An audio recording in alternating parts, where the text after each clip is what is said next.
How's everybody doing? Things are going a little bit shaky on my side again.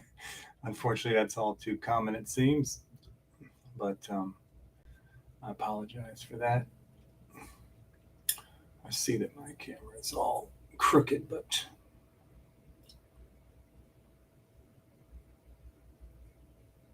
what can you do?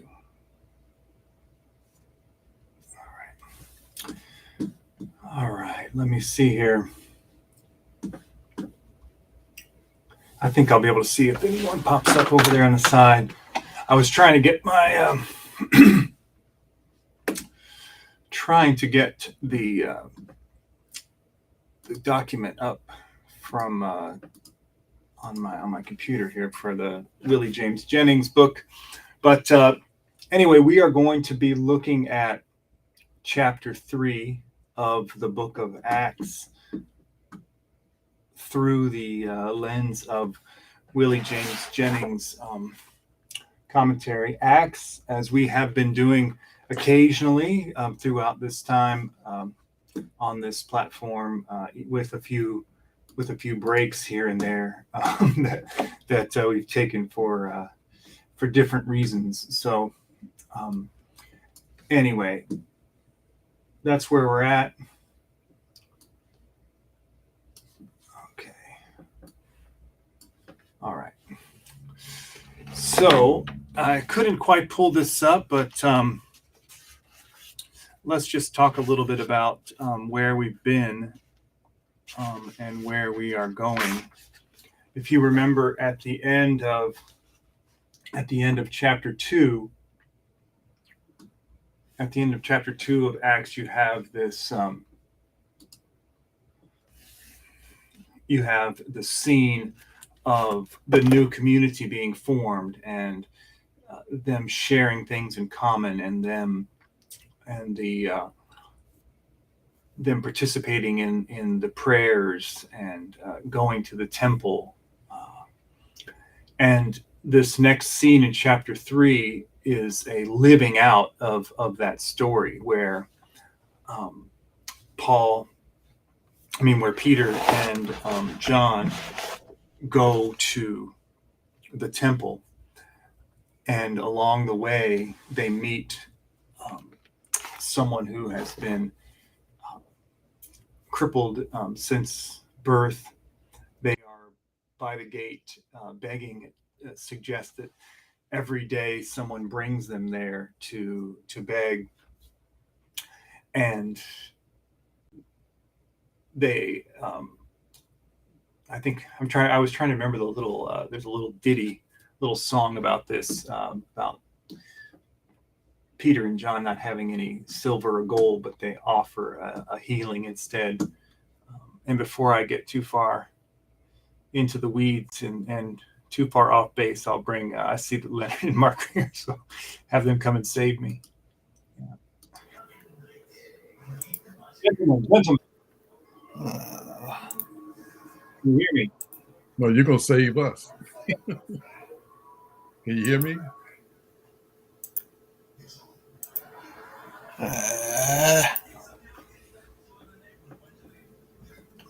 For some reason, here we go. I couldn't hear you, but I think I was muted. Amen. What party people? Mark, can I can't hear. Yeah, I can hear you now. I had to It's okay, but I thank you for calling. You're talking. Yes, sir. Right. Let's see. Can you hear me? I got to see where my audio is. See where it's coming in, but where is it going out?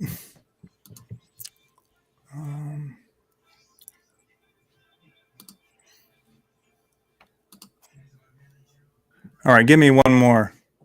Can you hear me? Ugh, I've lost you. Oh.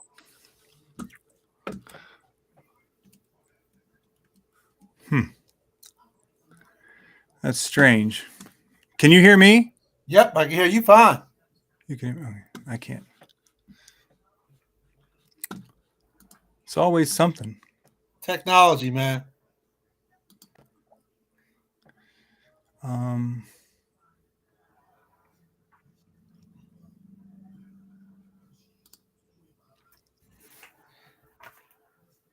Let's try that. What?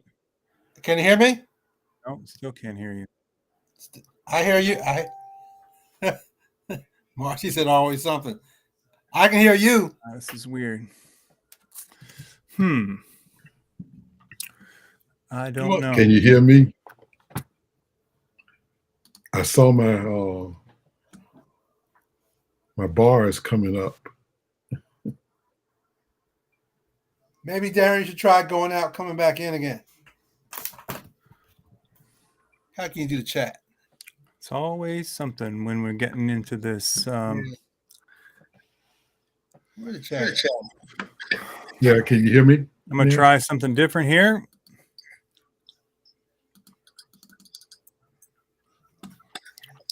So you said we were going to save you. It looked like we messed you up.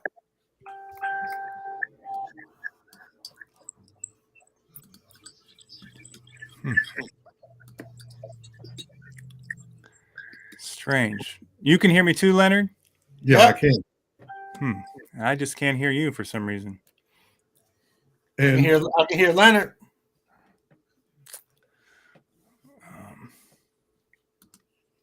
And it's interesting. I don't know if people can hear.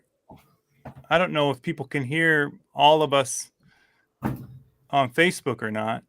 It's funny, you know. Yeah, I hear. Yeah, I hear you. I hear Leonard. You say something, Mark?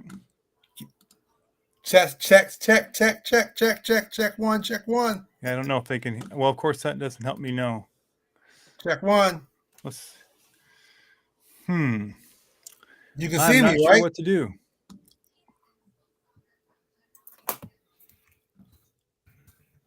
So, Mark, you can hear Leonard and me. Yep. Oh, that's weird. So it's just. I'm stuck in some la la land somewhere, or I can't hear either one of you. Maybe try going out. Oh, he can't. Try going out, going back in. I tell you what. Let me try to run and grab my Let me try to run and grab my headphones real quick. Okay. I'll see if that'll Maybe work. that's it. Yeah, I could try that, but I don't know if I go out, I might not. That might knock everybody out. Yeah, that probably would. I'm going to assume that people can hear the two of you, and I can't hear. So you go ahead and say whatever you can. Send greetings to each other. I'll go find my headphones real quick. No, but he was talking about one of my favorite texts in the Bible.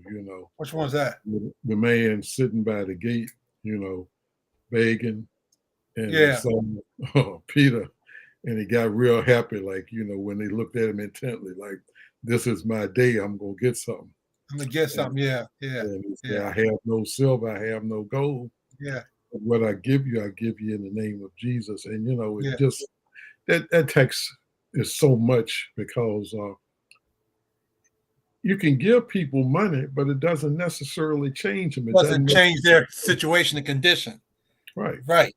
Yeah. And so people would bring him there. Yeah. All those years. It wasn't just that he came, he was actually brought by people who were going into the temple. And I guess that's what bothers me so much, that instead of empowering the man, sure, they couldn't heal the man like Peter did, but they could have, we give, but then we should empower at the same time. But you know what? And Jennings talks about this. They didn't, for most folks, he didn't even exist. He was just, yeah. So when Peter says, look at us. Right. It's just like what Dr. Kenny does with the sour bone. We see you. That they saw him. Now they didn't just see him and his condition. They saw him. Yeah. And the thing is, when you get further in the text, you realize that they really didn't look at him. because somebody said, well, isn't that the man Yeah. that used to sit there and beg? Yep. Yep. You know, they didn't say this is the man. Yeah. They said, isn't this? Yeah. And so there was a question because, like you said, they really didn't see him. He was just Right. He was almost like a part of the building. Yeah. You know, Yeah. And I think that speaks of volumes. In fact, that, you know, do we really see people? You know, I mean, we walk down the street. I mean, like we interact with folks, like I interact with my customers, but do I really see them for the persons that they are? Do we take into account the things that they're going through? I mean, are they just another number or social security number or case or what have you? I mean, and then Mark, for years I saw people, but because I didn't understand trauma, I couldn't help them. You know, right. I told somebody, you know, I took that trauma course, I think about 6 years after I sold the pharmacies. And I talked about how much that would have helped me dealing with my patients, but not only dealing with my patients, but as a pastor, because sometimes you can say certain things when you're preaching and people respond. And because you don't understand the trauma that they're dealing with. The triggers. Yeah. The triggers. Yeah. We don't know. Because we don't understand the trauma. You're so right. We don't understand they may react a certain way, and we don't understand the reaction because we don't understand the trauma, and then we don't understand the triggers that cause that reaction. Right. And so, you know, when you think about this man, how do you think he felt being brought there and just sat there every day? Yeah. Sat there every day. And the majority of people walked by, and some people, you know, they just gave him something so they could feel good about themselves. But he was so used to that situation, he thought that's all his life was. He had gotten accustomed to being that. Yeah, we do that to people so much. That's the sad thing. That well, like I always say, if you know, you tell somebody they ain't nothing, they ain't gonna never be nothing, their family ain't gonna be nothing. Sooner or later, they will oblige you. They will oblige you, and that's the way they will become. So you know, it's just so instructive, and I know because I preached this about 6 years ago. I went down to Kentucky to preach my classmates' pastoral anniversary on my birthday. And so that was the text I used. So look, we played basketball together in high school. So you know he was a friend for me to leave home on my birthday. Go ahead and preach for him. Go all the way down to Kentucky. And wow. All right, Darren. Can you hear? Let's see if might have to lay hands on Darren. On his computer or something.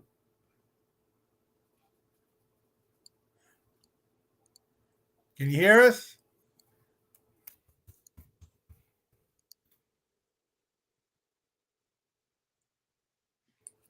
Say something. I put it in the. I heard something.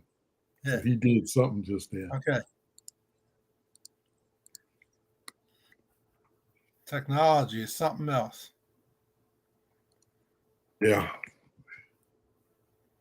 See, I had problems with my iPad the last time, so I switched over to my laptop and use Google to do it. Okay.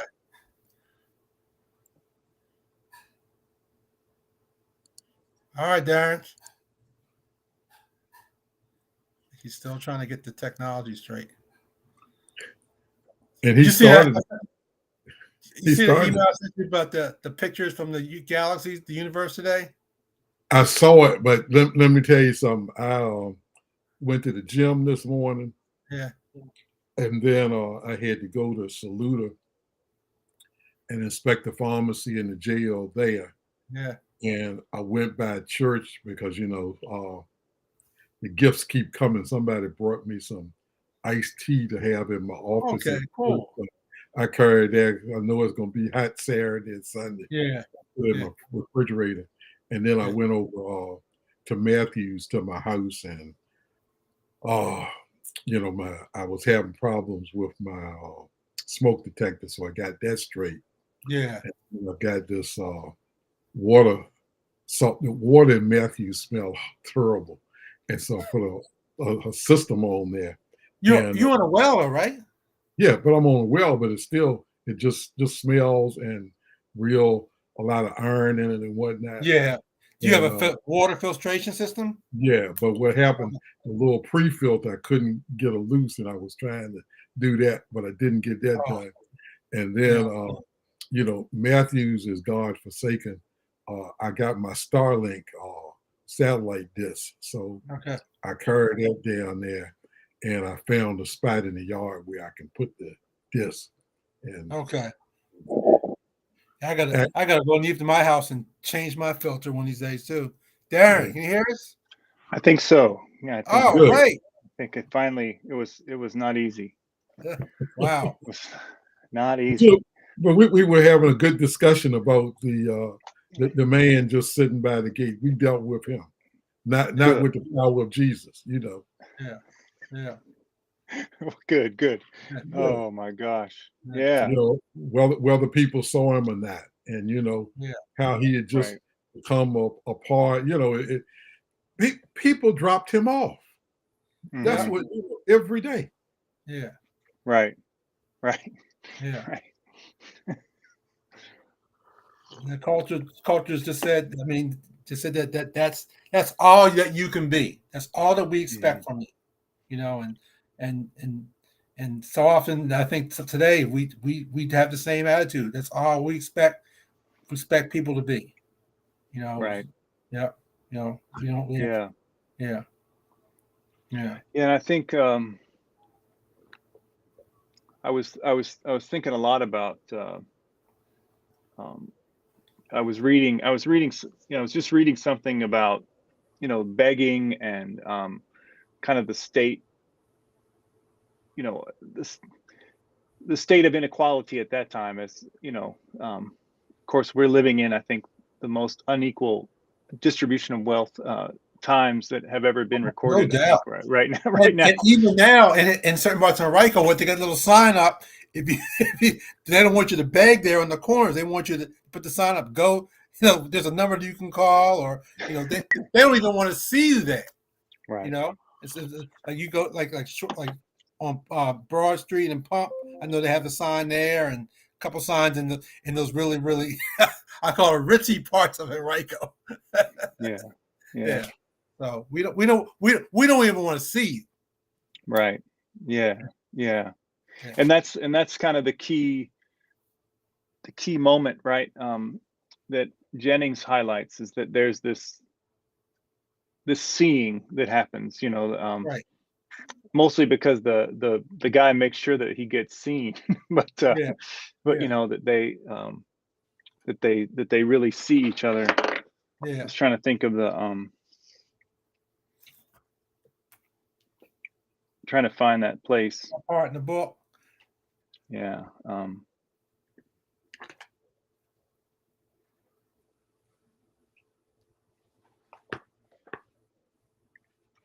So he says, as the man follows his desperate pattern of begging, it is interrupted with the words of Peter, "Look at us." Eyes meet at this moment. Peter and John gaze at this man in verse 4, and the man looks attentively back at them. This man anticipates receiving the signs of an economic relation, the symbols that indicate that ever-present imbalance between the haves and the have-nots.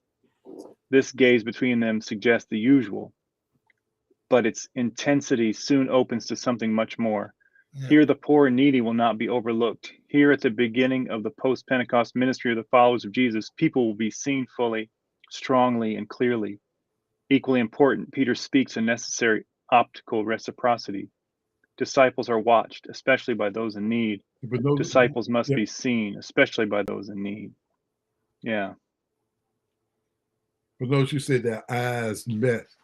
And so it was like John and Peter saw him, but then was the man seeing him for the first time, really Right, looking him in the eyes, right, because sometimes when people beg, they really don't even look at you sometimes. They're just focused on right, the transaction, and what he expected was just that, he never saw himself more than what the culture said he was, right, a nobody, a beggar. So all he expected was them to allow him to continue on in that economic and that physical condition, right. because it's all he expected of himself. And I think there's so many people like that, like that today. They don't expect nothing else. They're used to down looking like up. Right, right. Yeah, yeah. And there's a way in those interactions where you don't necessarily want to be. You only want to be seen enough to get to make the transaction happen. You don't want. Right. You don't necessarily want to be engaged and I mean usually neither side wants to really get into a long Yeah. back and forth Yeah. in those interactions that Yeah. could yeah, that's a tough but I think that go ahead. And in my experience, Darren, is that they want to make sure that you see them. Right, They will, I mean, all type of things just to be seen. right, Staying in the middle of the street, right. directing Yeah, traffic. One yeah, guy, he would regularly just come and walk down the street naked. mm-hmm. And it got so that nobody, even paid. Once the shock was over, that was it. But it was Right. to beg, Yeah, yeah. But now when it got to the point where in certain parts of Henrico, they don't want you to stand, they got the sign up saying, they don't want to even see you at those intersections. They claim the whole danger point, which has some validity to it.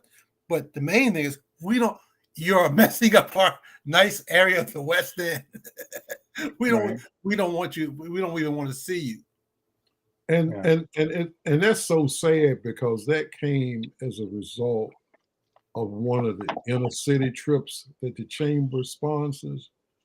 And I've forgotten which city, was it Charlotte or St. Louis, that they told people not to give people money, but they would give them vouchers to go to certain places. Yeah. Mm-hmm. And you'd only be able to get, food or clothing at these certain places, rather than having people, just give them money. And whenever I read the story, I think of this incident that happened to me at the pharmacy. This guy came in and he said, "Doc, can you give me $5 so I can get something to eat?" And instead of giving him $5, I went back to the refrigerator and got the sandwich that my wife had made for me, and I gave it to him. And naturally, my wife got mad because she said I made that. But he came back about 6 months later, and he said, "I was mad when you gave me the sandwich, but then I went home and ate it." He said, "Because I was going buy some crack." Yeah. And he said he hadn't had any crack since then. I don't know whether this, continued, but it just shows you that, this thing, silver and gold I have none, can really have no meaning. But what you give, if we give to people in the name of Jesus, it can make a difference. Make a difference. Yeah. And you know what? Just thinking about, that's one of the reasons why it bothers me that the STVU took away the plunge. I think a lot of us needed that experience. You know, yeah. Darren, you familiar with the yeah. I don't think that's part of the MDiv curriculum anymore. And no, well, I finished in '99 and it wasn't, yeah. But I told them, I told them I hadn't missed. All they had to do come with me to 25th Street. That would have been the plunge. Yeah, Right. yeah, right, yeah. And I understand there probably some safety issues or whatever, but something needs to be put into place so that folks can have that type of experience or get out of it. The whole point of it is that folks have an idea of what the need that folks are dealing with. So yeah. But. Well, what's crazy, really? I mean, if you think about it, is that you got these two. Well, I mean, three, I guess technically. I don't know what BTSR is now. I mean, I guess they're gone now, right? Aren't they? Well, gone? but there's some kind of, I don't know. There's some relationship with Union now that they have something going on with the Baptists. I don't know exactly what it is. They have the Baptist house at Union Presbyterian. So in other words, if you belong to a Baptist church, they have scholarships for you and whatnot. Right. Okay. And they'll get just like they do with the other groups, they'll make sure that you get the classes and things that the calling group or whatever you can be approved to be a minister and that. But I guess what I was saying is that, I know when I was at Union, there was a group of us that just kept talking, we were just talking about how it's just crazy that we have this close of a connection with this city and all the history and everything that it is, and we don't have, that's not integrated into our curriculum, to think about how we, that we are not hearing from voices, like that are actually, that we would have to be, kind of plunged in order to hear and understand things, that mean that it wouldn't be, that there wouldn't be a way that we could actually have a regular interaction with the community in a way, that would keep us informed and sharpen our understanding of what we're trying to, to read and study, that it has to apply. I wasn't able to do it, but I know that I don't know what Cheryl's asking. I don't know if that's true or not, but no, well, she's Methodist, right? No, she's with the Virginia Baptist, and she's with the Women's Missionary Union, WMU, whatever.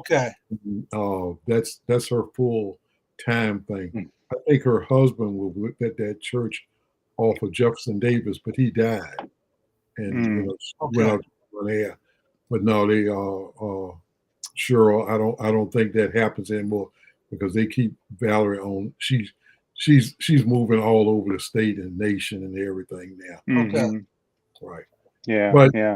But see, Darren, you have to understand the history of Richmond for the disconnect with Union Presbyterian. And even though they helped set up All Souls Presbyterian Church, I grew up, I went to Sunday school at All Souls, but Brooklyn Park Boulevard was the dividing line, and you didn't cross it. And even though Richmond Memorial was built, and when that opened, the second floor was for Black patients and Black physicians, you still didn't go anywhere else. And to think, I moved to that neighborhood in 1951, and I never went on the campus of Union Presbyterian until 1994. That was to go to the library, and so that it's an invisible line, but it's still there.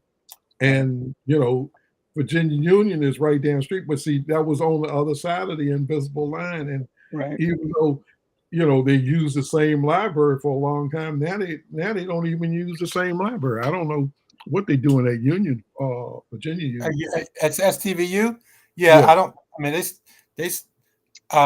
they stopped using the library shortly after I finished STVU, and I had asked when Dr. Kenny was still dean, what they were doing, because I thought that was a tremendous loss. He said they come up with some kind of substitution. I don't know what it was. I know they were trying to do a lot of digital stuff. A lot of where you could. I mean, Union does that a little bit now, but yeah, it's no, that was a whole nother Yeah, but that was a whole nother story. But see, Yeah. you see the barriers though Yeah. for us to engage in what Peter and John were doing. Right. And the thing was, because the community, even though you had your elites and whatnot, everybody went to the temple.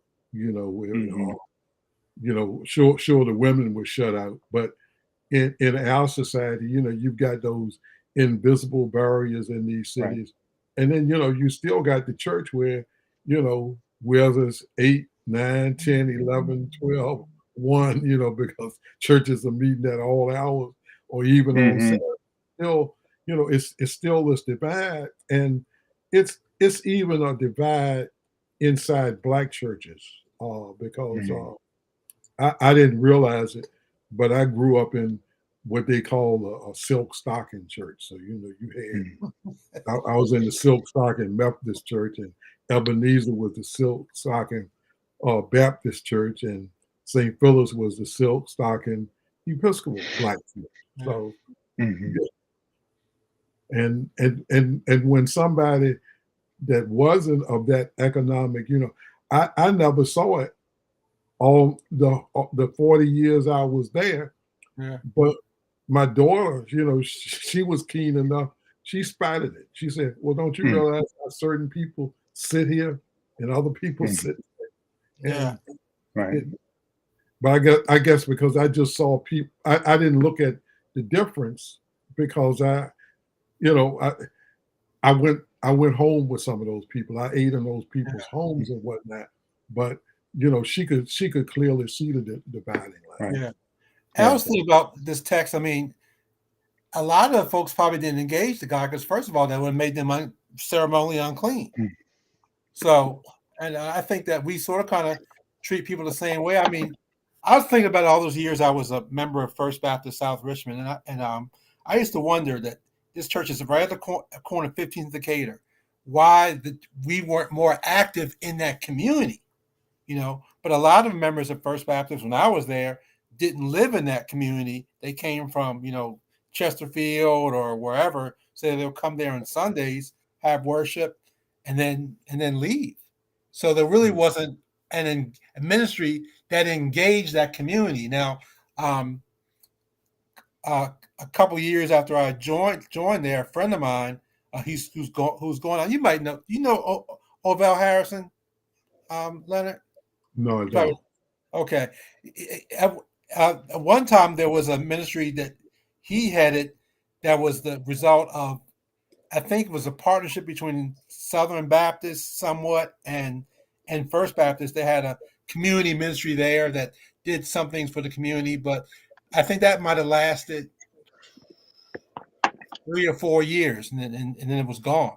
So there never was a ministry to engage that community. Now, First Baptist might be doing a better job now. I don't know, but we never really engaged that community. Yeah. Well, Mount Tabor does that. They have what they call the Churchill ministry. Okay. And they take care of people's medicine and everything. Yeah. Well, I was, the thing that I thought about too was, you have to. I think sometimes we automatically kind of think of ourselves in Peter and John's shoes in a way, and give them a little more status or whatever than they actually had. I mean, they're still Galileans, fishermen. They struggle. What I mean? Like, they're still, they're still on the, near the bottom of the ladder. In this, they're not beggars necessarily, but maybe mostly because they're in this community that has decided to provide for one another. Even though you don't walk around with a lot of silver and gold, at least there's at least there's some provision for one another there. But yeah, it's interesting I think I'm struck with this more and more all the time, is just how hard it is to remember all the time the social location of everyone in the Bible. Like the people who are writing it, the people who are the main, characters in it, are people. Most of them are people that are unseen by us in many ways. Especially in churches that I would say, especially in churches that I've been associated with, or there's it's just it's hard to remember how to it's hard to think about how we really interpret and take in these scriptures from such a different social location, since most of them are talking about some, from a place different than what many of us experience and know.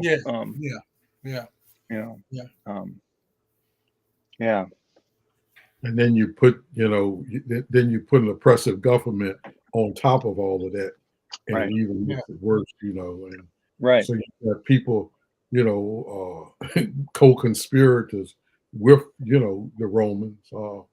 In fact, even, when, like I always say, we miss so much as Protestants by not having the apocryphy, because then we don't get to see the politics involved with the high priests, and how it really became a political thing, and how they invited Rome in, to sell an argument, and now, whoever's in with the Roman government becomes the high priest. Yeah. Yeah. Well, you know what? You think about it. I mean, Rome was a very, very oppressive system, no doubt. But there's something Moss always talks about. Moss always talks about that the religion of the United States is capitalism. And when you think about it, how oppressive is capitalism really on folk? I mean, we look at what's going on now with this inflation and stuff. I mean, folks are really, really struggling. Right. And I think sometimes we're not always aware of the struggles that folks are dealing with. Yeah. But I was listening to as I coming back up the road, a conversation on fresh air, and this young lady had written a book on the British Empire, and she was talking about the democracy they were trying to set up.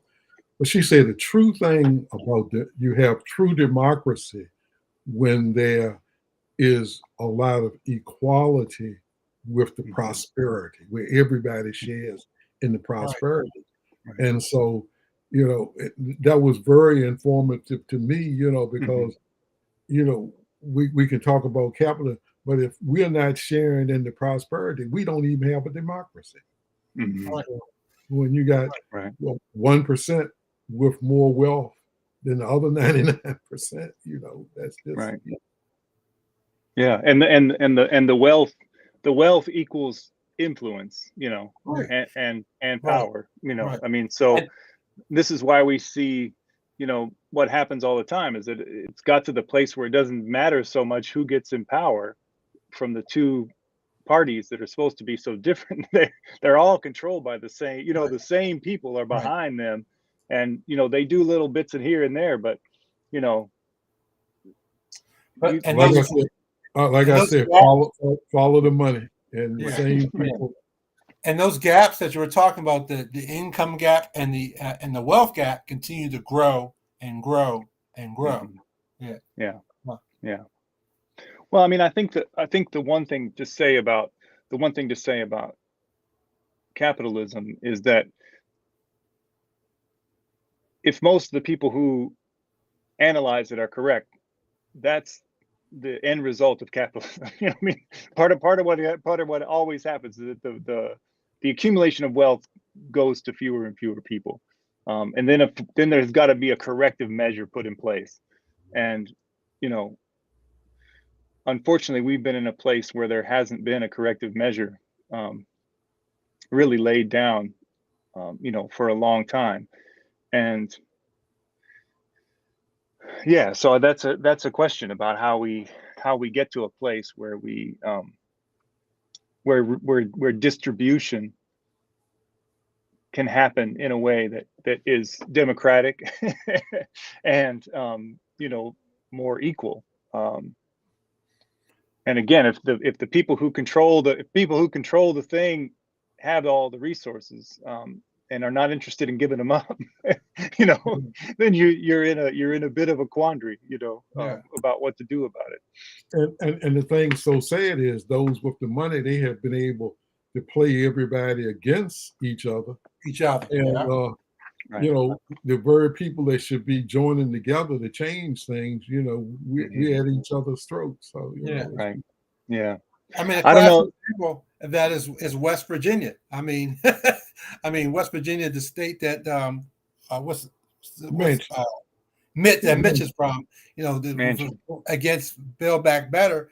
I mean, one of the lowest per capita income states we have in the country, and they're against Build Back Better. Come on. And some of the things come out of Build Back Better, like childcare and what have you. I mean, come on. It doesn't make any sense. Well, and I think this is an interesting place where the church, I don't know if, I hope you all get a chance to watch some of that video that I sent you What you said, yeah. earlier today. But I think there's some interesting things that churches are doing, kind of saying, look, we got to figure out what resources we have amongst ourselves and amongst maybe some like-minded other churches, and find ways to provide food, and food in a way that in some ways, our food is a beginning of our healthcare, right? What we take in is the beginning of caring for ourselves. And how do we start to think about that early church model, where we can, even if the people above us are not going to support us and not going to help us and not going to, how can we take with what we have and begin to build the thing that we need and that God is calling us to build, where I think go ahead. When you talk about the food, it just gets to me. People are so caught up in the rat race. Mark can tell you how much land we have at the church. And one year we grew squash and tomatoes and whatnot. And then to get people to follow up, they just don't want to do it. And yet still people complain about what they don't have.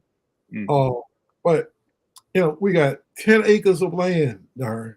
Wow. And yeah, could be growing stuff for a lot of people in the community and a lot of people in the church. But we're so diverted towards the other things that we don't we don't see that. And right.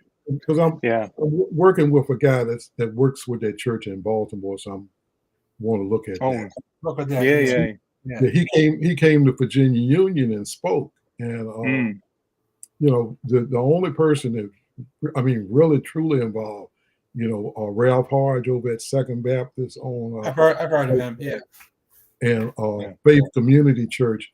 Patricia Bull, they have the garden too, but to me it's a shame. I was joking yesterday. A lot of my family came to my birthday at church, and one of my wife's uncles is a trustee at the church, and he looked at all the land. He said, "Yeah, I'm glad that's not a cemetery back there." And I told him, I said, "Yeah, well, one of the deacons wanted to change it into that, but see, it's all about a control thing. So a lot of churches now, they don't have the land if they wanted to do it to build it. The community garden thing. I remember I listened to a couple of videos on this food insecurity issue, and they're pushing the idea of having community gardens, which is so important, especially in areas where there's food deserts, like certain parts of the East End where there's no grocery store. We could come together and help people to grow some food. Yeah. So because there's not only is there's no grocery store, but there's no healthy food a lot in those areas too. Vegetables, fruits, foods that we need that won't contribute to diabetes and high blood pressure and all the struggles that a lot of us deal with. Well, and I mean, I think that Methodist group that's got some land at Union, that has the gardens there at Union and up and down Brook Road, the Shalom Farms. They've been trying to do that stuff, but I think the person who's doing the most stuff I've ever that I've seen in Richmond is Duran Chavis. He does the Happy Natural Day or whatever. But he put those raised beds that are right down that are like near the that Contemporary Art Museum. But I'll have to. Are you guys on? Are either of you on Instagram? I'm only. That's about it. I don't mess around with it much. Because he puts all these pictures up on there of the gardening and stuff work that he's doing around the city, and it's impressive. Like the stuff he's doing. But but I mean, I think. Yeah, I don't know. We have a big we have a community garden network it's not based out of the churches, but I just found out about it here, and I've been trying to figure out what's going on. But it's I don't know. It's like you say, Leonard. It's hard to the year after year is hard. I think I mean, it's hard for people too if you can go out and buy your food and it's not an issue for you. Trying to think about the next level for I mean, it's times like these where people like where it needed to be in place for times like these. Because this is not the time to be trying to do it because you ain't planning anything. And it's already the middle of summer. You didn't do anything. That's not too late. So it's too it's too late. But maybe I know a lot of people started doing more gardening and stuff during the pandemic. It kind of woke people up again to the fact that you can't get all this stuff real easy. But those but yeah, I mean, I think there's something to, I mean, going back to this text, this text is about changing your situation, not a temporary fix. Mm-hmm. Right. Because he had been getting money all of those years, and nothing about him changed. Nothing changed. And they came, and it was life changing. And that's that's even if it's just the way people act, change it. And Cheryl's right, because we got winter crops too, because the guy that he told me he's gonna come down to church and he's gonna plant my winter crops for me.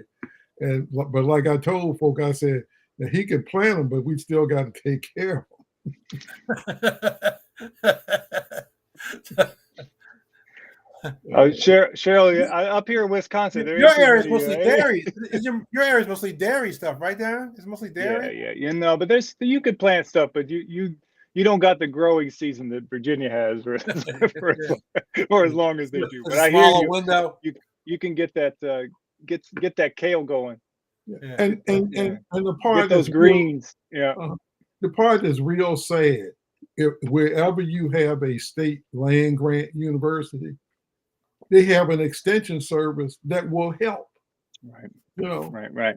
That will help, and people just don't take advantage of it. I mean, I didn't Virginia realize. State? Doesn't I Virginia think State Virginia do a lot State of that does. stuff? Yeah. Yeah, Yeah. Mark, when you get a chance, go over there to the farm. They have a farm over there at Virginia State. Okay. I think it's called the Randolph Farm, and I mean, they have the aquaculture. They have all of these plants. In fact, they've even brought plants over from Africa. So we would know, how these crops got integrated into society in the United States. Yeah. Yeah. And you would think that this issue is really critical, especially in light of climate change. We need to be aware of the impact of climate change on growing conditions and what crops are more adaptable to these changing conditions. So, I mean, this is really important stuff. Oh, nice, sure. Yeah. Henrico, Right. and they got grants and everything. And I mean, I don't care what you do. If you're growing trees like I am on my property, they will help you with your trees.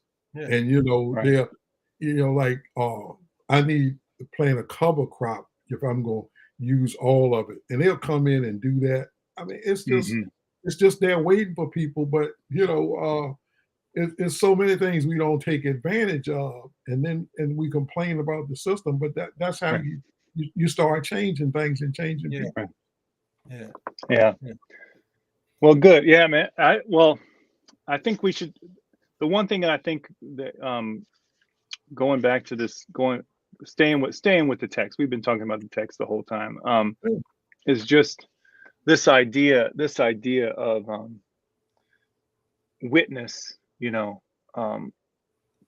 Part of what it's talking about the people in need to see the disciples, because the disciples are called to be witnesses of Jesus, and they do things in Jesus' name. They live out their life in following Jesus, being Jesus as much as they can in their present. And I was talking to Mark about this when we got together about part of Jennings' Christian Imagination book is he's talking about the importance of the story being about the Jewish Jesus who does what he does and who he is and how he lives, dies, and is born again, and that some of the attempts to kind of universalize this led to covering over of different cultures and different histories. And I've been thinking a lot about just how we come back to this, I think, over and over again in Luke and in Mark and everything. Is it how we know some of the theology, we know some of the stories, but the actual life of Jesus, example of Jesus, who Jesus calls us to be in the world, which is part of all these things that we're talking about that we need to do to be to change people, to actually transform ourselves and others. We seem to I don't know, it's the first thing that we forget. We romanticize as Christians, which is quite odd. We romanticize it. We romanticize Jesus' life. I mean, it's a nice little book, but we don't. I mean, when you get down to the brass tacks and nuts and bolts, Jesus engaged folk. He challenged folk, and I think we romanticize that. I mean, he didn't challenge the system by protest or whatever, but he did challenge the system. Right. But we romanticize that. Right. Yeah.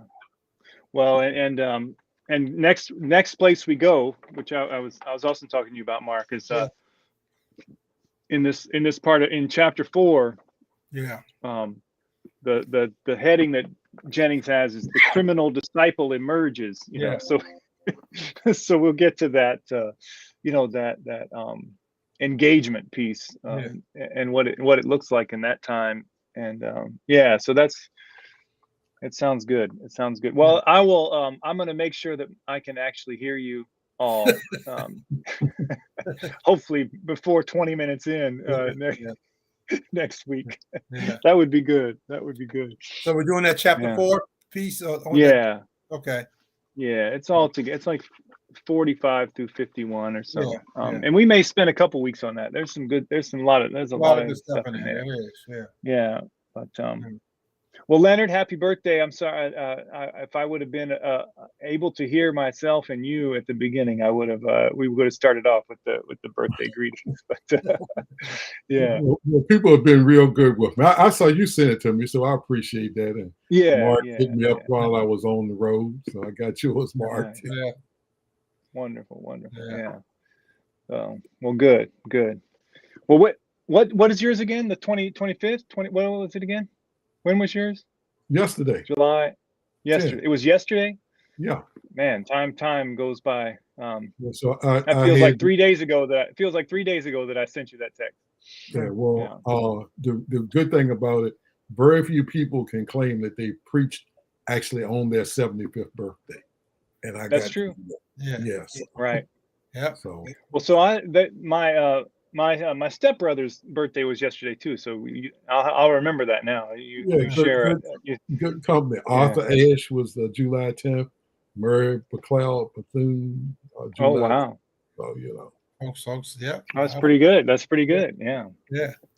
When you get a chance, look at that interview I put of Arthur Ashe from 19. Yeah, that's some good stuff. Yeah. Oh yeah. Good. All right, y'all. It's been good. Been good to get back with you and talk this out. Yeah. We'll just pretend like that story you were telling was from St. Louis, since I'm representing today. So I can't. You gave a couple options, but we'll just pretend like it was St. Louis. No, fellas, we play St. Louis, I think, tonight. So. Oh, okay. Yeah. Well, there you go. There you go. Are you talking Nationals? Or are you? No, the Phillies. I think we play St. Louis. Okay. Yeah. All right. Well, down with the Phillies then. They don't have any Utleys anymore, so I can't even pretend. Yeah. All right. All right. Good talking to y'all. All right. Talk to y'all.